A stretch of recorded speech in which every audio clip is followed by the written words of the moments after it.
سلام علیکم درنو او د قدر دوستانو، زه عبدالباسط صالحي یم. هیله لرم جوړ روغ او د صحت جامع متن وي.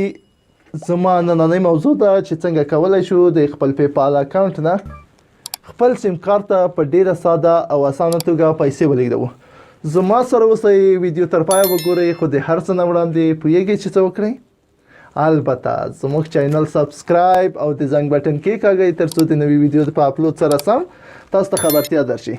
درنو او د قدر دوستانو، ما د پیپال اکاونټ جوړولو طریقه مکمله توګه په ویډیو کې تاسو ته بیان کړې ده. تاسو کولی شئ چې د هغې ویډیو لینک د دې ویډیو د ډسکرپشن نه ترلاسه کړئ او د پیپال اکاونټ جوړولو طریقه په مکمله او واضحه توګه زده کړئ، او یا کولی شئ زموږ چینل ته داخل شئ او د پیپال اکاونټ جوړولو ویډیو وګورئ.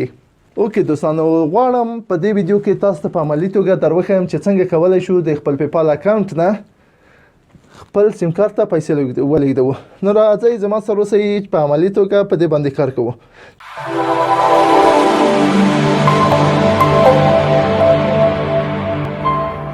د هر څه نه وړاندې راځو خپل براوسر وازوو.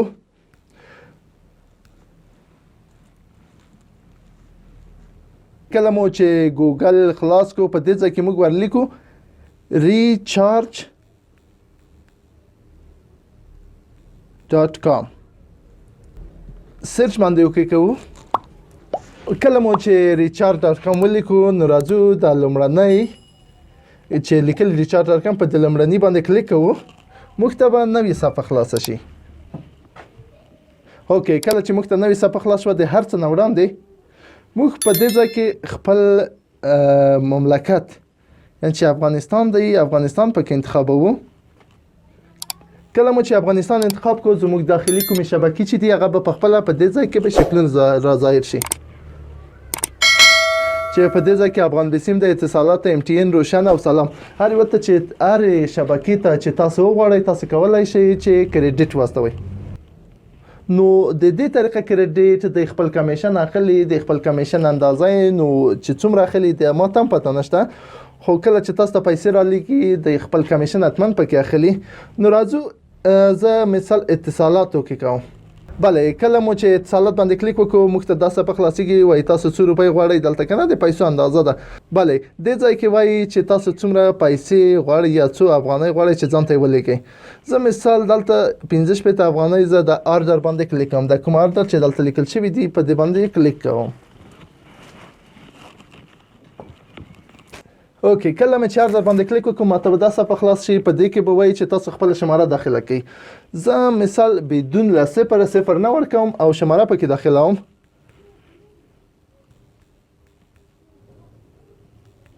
دا یوه شماره ما پکې ورکړه، دې ته کانټینیو باندې کلیک کوم. کله چې کانټینیو باندې کلیک وکړو، ماته به دا صفحه خلاص شي. اتصالات 65.2 افغانۍ، افغانستان، او په دې لاندې کې لیکلي وایي دا کریډیټ په عاجله توګه، یعنی ډېر زر ستاسو سیم کارت اضافه شي. دې ځای کې تاسو نه کوم ایمیل غواړئ، هغه ایمیل چې تاسو پیپال اکاونټ پې جوړ کړئ، تاسو به دې ځای کې خپل ایمیل ادرس ورکړئ. دې ځای کې خپل ایمیل ادرس ورکو. که چېرې د لاندې ټیک مارک وکړئ، تاسو هر وخت چې تاسو دا صفحه خلاصوئ، راسن به تاسو دې ځای ته راولي. نو دې ځای کې وایي چوز ا پیمنټ میتود، وایي کوم طریقه تاسو د پیسې ورکوئ، د کریډیټ پیسې کوم طریقه ورکوئ. نو تاسو کولی شئ چې په لومړي ځای کې پیپال لیکلي، په لومړي ځای کې د پیپال باندې کلیک وکړئ او خپل مشخصات ورکړئ. دې ځای کې مثال زه خپل نوم ورکوم، عبدالباسط، لاندې کوم تخلص چې ما ورکړی خپل تخلص ورکوم، صالحي. دې ځای کې هماغه ایمیل ادرس چې تاسو پیپال اکاونټ پې جوړ کړئ، تاسو به هغه خپل ایمیل ادرس ورکړئ. دا ایمیل ادرس مارکو، پوسټال کود، زه کابل کې یم، د کابل پوسټال کود یا زیپ کود دی 107 او ښار خو معلومدار چې کابل کې یم. کله مو چې دا مشخصات ورکړل، دا تکمیل کړل، تاسو سٹارټ پیمنټ وایي. کله چې تاسو سٹارټ پیمنټ باندې کلیک وکړئ، نو ستاسو حساب ته به هغه پیسې درشي او د پیپال اکاونټ نه به مو پیسې کمې شي. نو دا وه درنو او د قدر دوستانو، زموږ د نن ورځې ویډیو هیله لرم د پام وړ مې ګرځېدلې وي. د نورو داسې معلوماتي ویډیوګانو لپاره زموږ چینل سبسکرایب او د زنګ بټن کېکاږئ ترڅو د اپلوډ سره سم تاسو ته خبرتیا درشي. تر بلې ویډیو د الله پامان.